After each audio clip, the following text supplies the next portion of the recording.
Alex, first of all, I saw you interviewing Fernando over there. What were you asking him? Well, I was just practicing for in a couple of years' time. You're going to take our jobs No, in a no, couple no. of years? Yeah, you never know. But no, it was just talking about the race, and I think he was joking that they were always asking me the same question. So I was like, you know what, I'll do it for you. So then I interviewed him. What would you like me to ask you right now? Because I've spoken to you at the end of 19 victories now. What would be different for you? Yeah, not too much actually.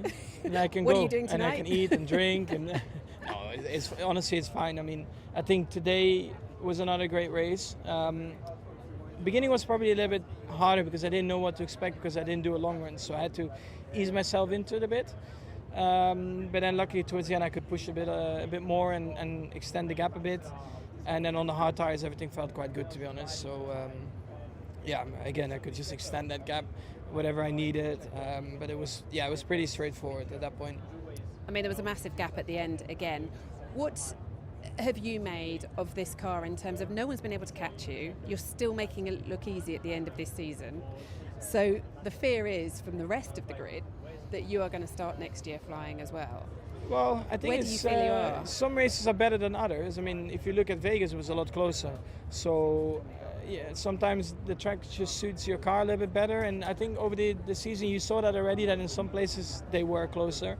Some other places, yeah, we had a bigger gap. And of course, if naturally everything will be a bit closer next year, I think, then yeah, it will be, of course, tougher for us to win most of the races. And I know, of course, to try and replicate the season that we've just had will be incredibly tough. But of course, we'll always try to aim to do better. And I mean, that's the target. Just finally from me, what have you learnt about yourself this year? Because you've looked unbeatable. What have you learnt about yourself as a driver that you'll take into next year? No, I think it's more about you set targets to yourself. Every single year I want to, of course, I try to improve my performance, but I think it's more like just the experience side where you get better at and understanding probably like setup of the cars and stuff a bit better. But at the same time also try not to make too many mistakes, don't get too much damage on the car throughout the year, because with the cost cap as well, you have to think about that. So all these kind of things, just to try and be very consistent in that, for me is always a big target, and I think this year was again a step forward to last year. You've broken nearly every record. Congratulations. You've earned a very good winter. Well done. Thanks.